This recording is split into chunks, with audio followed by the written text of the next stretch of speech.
Hey there, I'm Rachel. I'm a somatic therapist and coach. And in this video, I'm going to offer something that hopefully will transform how you understand your exhaustion, your overwhelm. So, in my work, I've often noticed that people talk about burnout as it's just one thing. Like everyone experiences it exactly the same, it has the same causes. But what I've actually seen is there's 6 distinct types of burnout that you might experience, and each one requires something a little different to help you recover from burnout.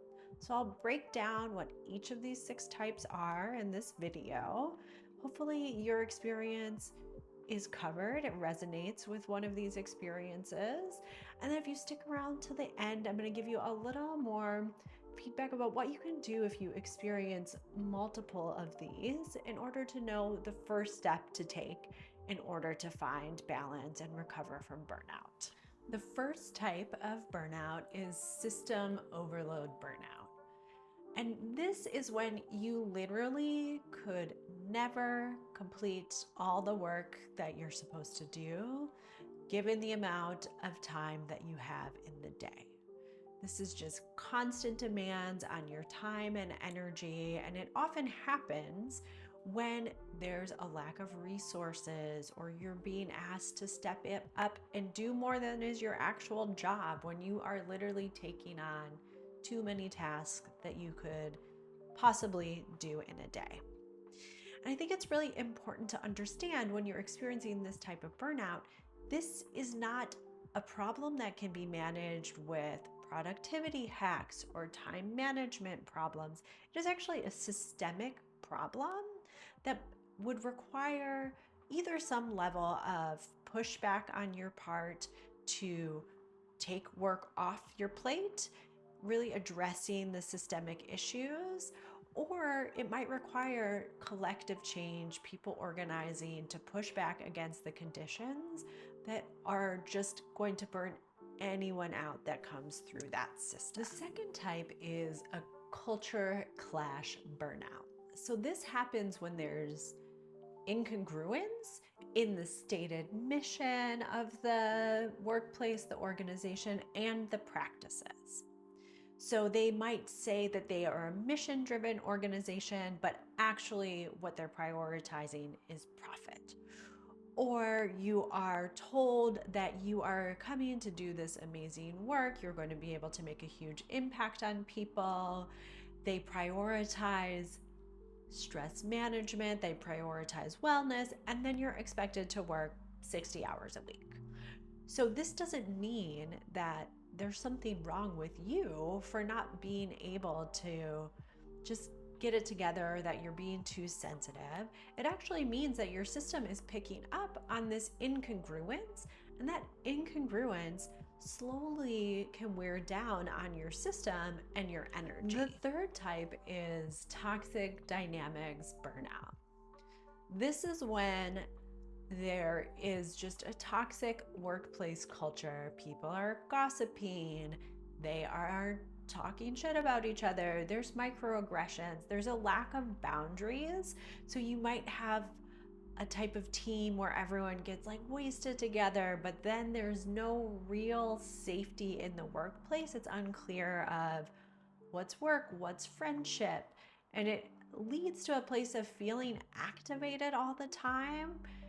It's often, again, this incongruence of we're like a family, or these weird dynamics where there's actually just a lot of drama. So it's not the work itself that is draining you, it's the people, the environment that you're doing it in that's actually draining you. And again, this doesn't mean there's something wrong with you. It doesn't mean you're not being a team player. It doesn't mean that you're being too idealistic or that you need to just toughen up and deal with it. It actually means that there are issues, interpersonal issues, emotional stuff that is draining you, that's outside of the scope of your work. And so in this case, it's often about how do you protect yourself? How do you extricate yourself as much as you possibly can from those dynamics, or address them, or set really clear expectations with the people you work with that you are not going to engage in the gossip, the drama, the power plays that are happening undercover in the workplace. The fourth type is managing everyone else's emotions burnout. So, this is especially if you are a more sensitive, emotionally attuned person. This is the work that you're doing that is often really invisible. You are anticipating people's emotional needs. You're walking into a space and you're able to tell who's upset, what might be happening, and you want to smooth things over. In a meeting, you're able to see what people might need in order to feel better, to be aware of what's going on. You're talking to people on the side to make sure they're okay after a meeting or a hard situation at work. If you manage people, you are not just managing tasks, you're making sure your employees are happy and well taken care of. You might even be managing up and doing the same thing with your boss, navigating their emotions to make sure you're safe, your team is safe. And this is often never recognized. It is not acknowledged as work, but it is actually really skilled labor that takes a lot of time and energy. And then you're doing all that, and then you still have to do your other job. So, of course, you're drained at the end of the day. Sensitive people, this is something that is really common because you just feel things really deeply. You're really aware, attuned to people's emotional experience, and you're naturally good at being able to navigate it and make people feel better. And you are doing that often at the expense of yourself and the things you might need to get done in the day. So it's really important to be able to see what you're doing when you're doing it, because this one I think can be one of the most draining of the different types of burnout, that you can just be so exhausted from other people's emotions and experiences and stress that by the end of the day, the end of the week, you are just done for. Number 5 is the identity tax burnout.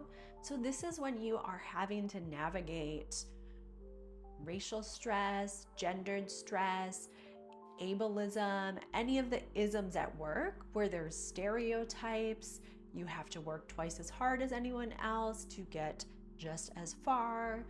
And there's all this work of navigating other people's reaction to you, understanding what they might be thinking about you, and then educating people about your experience. This is all a lot of work and it's really exhausting. And it's something that doesn't get seen, it doesn't get acknowledged, it doesn't get valued. How much you're actually bringing to a workplace by having an identity that isn't the dominant identity in that space. But instead of that being valued, you actually have to work way harder to be seen, way harder to have people listen to you. And then you can start to question yourself and your own experience, which can make it hard to just focus and get your work done because you don't feel emotionally safe. You're kind of always on edge to see how other people might be responding to you and acting accordingly to that. And for this one, I want to make it really clear that you can't change a collective problem with personal solutions. Yes, of course, there are things you can do to regulate your nervous system, to be able to navigate these systems, but that is not enough. In order for us to really get clear about how to prevent this type of burnout, we also need to focus on what collective change looks like and addressing this systemic oppression that happens in organizations, in the world, in politics, so you don't have to hold that burden. The final type is sensory overload burnout. So this is literally you are overwhelmed by what's happening with the senses. Big open offices, fluorescent lighting, the constant influx of emails or messages, Slack messages, all of these things, or back-to-back meetings. there's literally just like too much sensory input coming into your system, which can lead to feeling overwhelmed and brain fog and just feeling like it's really hard to focus or keep up, or even just looking at your calendar and seeing how packed it is. There might be a stress response that comes up in that moment. Heard all of those and you're like, I have 4 of those. I can relate to 4 of those. You're not alone. These are layered experiences, and obviously they're connected to each other. But I think if you're trying to figure out what is the thing I want to approach first, it's just what feels the most urgent, as well as what feels like it's in your control right now. So if there's a big mismatch in feeling like your workplace is incongruent with who you are, maybe that's not the place to start. Maybe the place to start is if you also have sensory overload, or if you are managing everyone else's feelings, there's small little shifts you can make there, and then work towards maybe some of the bigger systemic shifts, or shifting yourself out of a work environment to help you find a sustainable way to not have burnout come back into your life. If you want to find out which one of these categories of burnout you might be experiencing, you can take the free quiz I created down below. You get your results right away. And I'm also going to be releasing a video next week that goes a little deeper into what you can do about each of these types of burnout, with some practices you can use to regulate your nervous system, so you have some tools right away to implement for burnout and finding your balance again. So if you want to stay up to date with that or other videos, please subscribe, like, comment down below which one of these resonated for you, which ones resonated for you. And it's so great to have you here on my channel, the place where you can slow down and tune in.